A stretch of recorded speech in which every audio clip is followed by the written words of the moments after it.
Wanted to spend a few minutes and offer you a few thoughts on approaches to developing models. As I think you've probably heard me say far too many times already, a model is a simplification of reality intended to promote understanding, and the extent to which the resultant model does in fact promote that understanding determines whether or not it's a good model or not. So there are a few steps that are real essential to developing a model, and that depends upon, and the number of those steps you use depends upon whether or not you're developing a qualitative model, which is just a picture of a set of interactions, or whether or not you're actually developing a simulation because you need to get a sense of the implications of the interactions of the elements that are part of the model. So that this sequence was developed by Andy Ford in modeling the environment. That to get acquainted with the system and the problem itself, I've repeatedly said that we begin with a situation that we want to deal with, as opposed to actually just setting out to model a system. By starting with a situation, it helps us identify what's relevant and what's not. If we start with the system, we end up generally including lots of things in the model that are actually not relevant to the situation that we're trying to deal with. We need to be specific about the dynamics of the problem itself, the transitions over time. We have to construct the stock and flow diagram to actually turn it into a simulation, and draw the causal loop diagram. Now, these two steps for different people are reversed.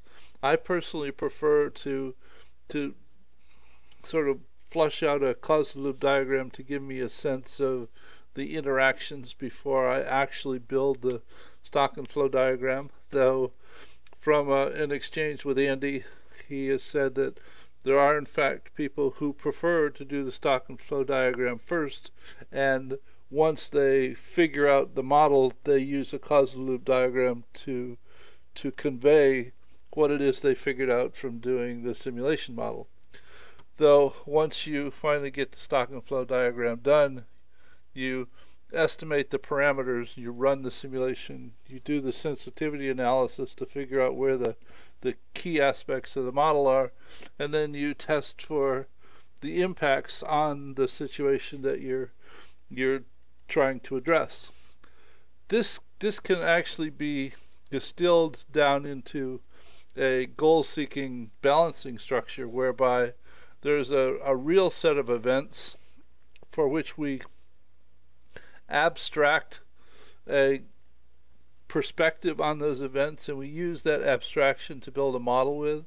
And based upon our interactions with the model, we develop conclusions and behaviors, and we compare those with the real events to figure out whether or not we need to continue to abstract, to continue to evolve the model. And once the model gets to a place where the conclusions and behaviors seem to be sufficiently in concert with the real events, then we're in fact done. Though there are two relatively different approaches to developing models.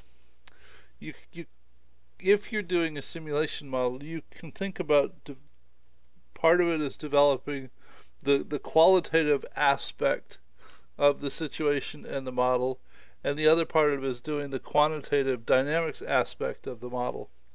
In this emphasis on model formulation, it's iterative in the qualitative perspective, whereby there's a lot of effort done of familiarization, definition, formulating the model. And in this particular instance, well, you could do the causal loop diagram or the stock and flow diagram, either one, depending upon what best suits your needs. But you continue to iterate back and forth between these steps until you're relatively comfortable that you have a definition of the model that's appropriate for what you're trying to simulate.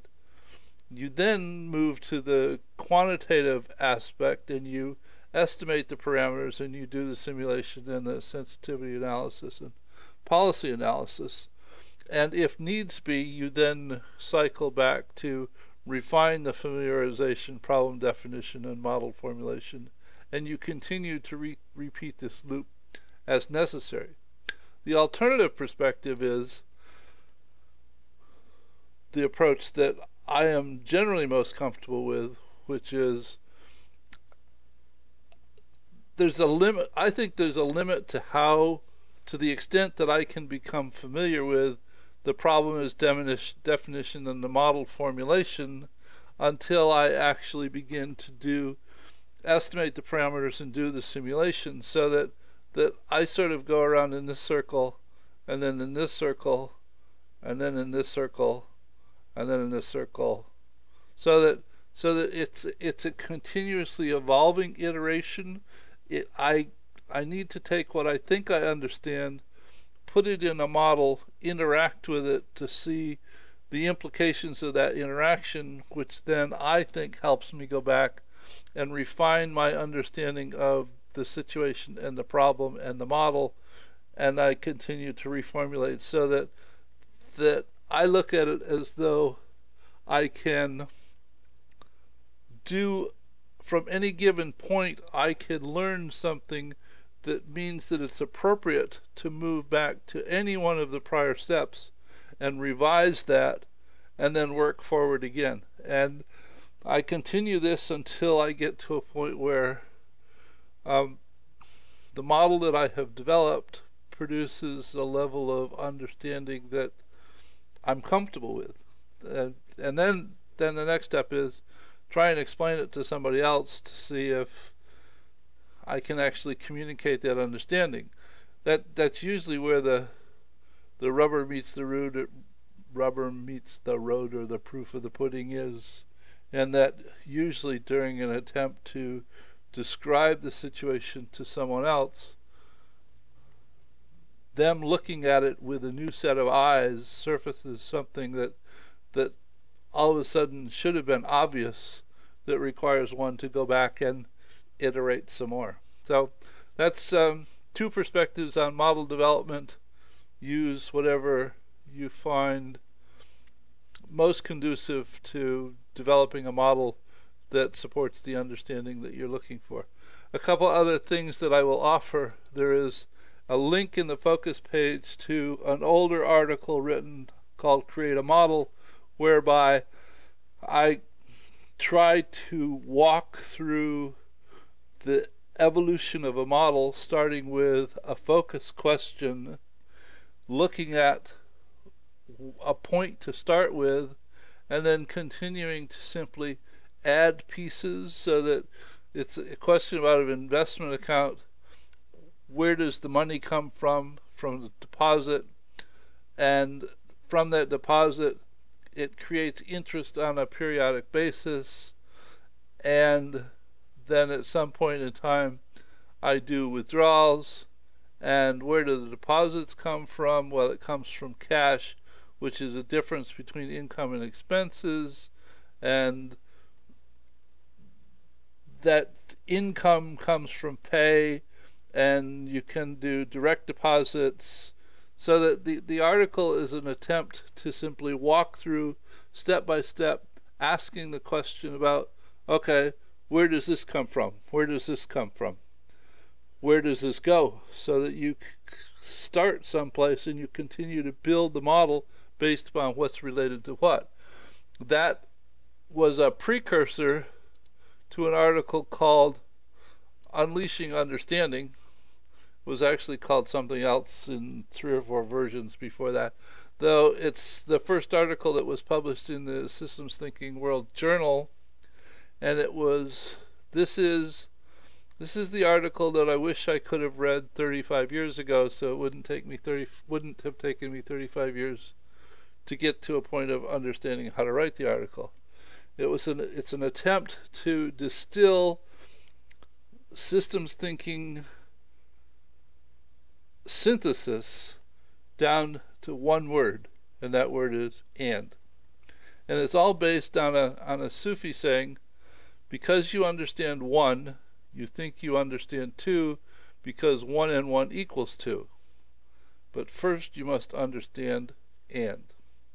And it's similar to the create a model situation, where it begins with a situation where I have crop-eating insects, which leads to crop damage, which initially promotes me to apply pesticides, because the pesticides will in fact kill the crop-eating insects.